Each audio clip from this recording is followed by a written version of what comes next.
ni somni pathum February sangni le somni paruk KTP digital conference ma de mai khanin video upload ta YouTube pa chusu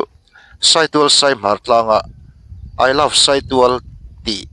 a horop pakhat es vomke ni om takal lang ani a chuchu YouTube pa kan upload to kha ani a tichuan mi sing engmo zatin chu video chu lo enin comment dalama te po poi bitti pui thu te share tur mu tur iron hut si a khatiang thu comment lama han mu te khanin ril ru te po anuam ve sut ania tin comment na pakhat karil ru om reng chu hetianga vantlang thil ti chiat ching te hi chu unliterate anni ti te po oma nia unliterate te ti om tak te po alo ni a le khathiam lo zir sang lo thil ti a moi in pe tak ani tin he thil ti tu hi le kha zir le lo zir sang deuh te po ni theina lai om thawa amaro chu chu tiang ani po in antenan also pani BA college hanrap lai te po ani theita maro chu hetianga vantang thil ti chiat ching hi chu graduate lai po ni se in tona pass te po an ni thei hial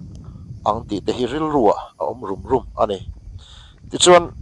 February ni somni pathum sang ni somni paruk khan chu tianga I love saitual ti horop pakhat es chiat thu kanon upload to kha ani a anu March tha khani ta in kasia chu tiang bok chuanin helaya horop hi pakhat anlo ti chele a chuero chu YouTube lama ka upload lova isun hun a local de useta hei voin ya hian hetianga kan muang hian I love saitual ti a love sign hi hei hetiang hian alo ke le ani a hei hi apoi khop maya hetianga helaya mi thanem ngai tena I love saitual ti moi taka an siam lo ti chiat ani ta fo mai hi hei atum thum na ani to a khai enge achan niang o ti te ril ruwa a oma YouTube pa kan upload to a avoi ni na atana anti chiat le ero ka chu YouTube pa kan upload lawa amaro chu WhatsApp group ate post ani a chu tianga YouTube pa kan upload lo mu te tin atum ni na WhatsApp group lama lo mu emo mi tlang kamachanga lo sia emo ten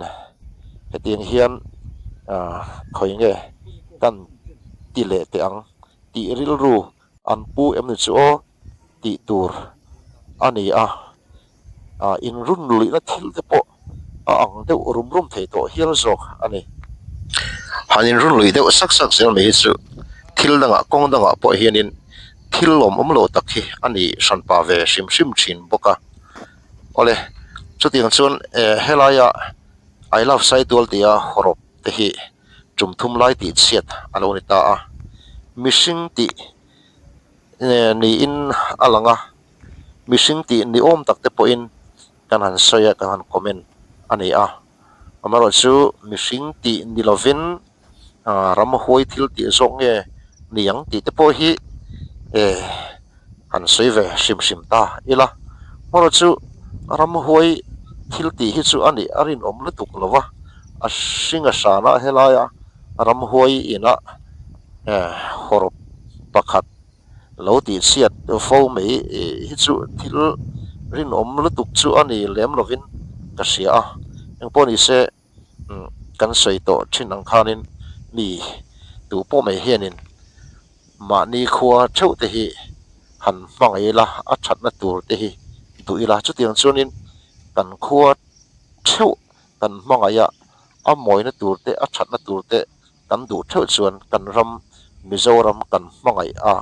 kan ram Mizoram ni moi na tur that na tur hi kan du ti na alo ni anga chu tiang rilru thatak mai rilru puiting tak chu put sam hi mi tu te po me hianin a moin a tha hle maya a pathian thu hle bok ang ti te po hi rilru a om ani chuan rilru sel tak hi kan put angain kan seve a hei I love sai tual tia love sign hi tun tuma hian ti chiat alo ni le ta a hetiang ti ching te hi he video hi in lo en fuwa in lo ngai thafu lo ani chuan khongai takin hetiang zong hian kut hlei I tho to lawang u ti in kan ngen chu ani e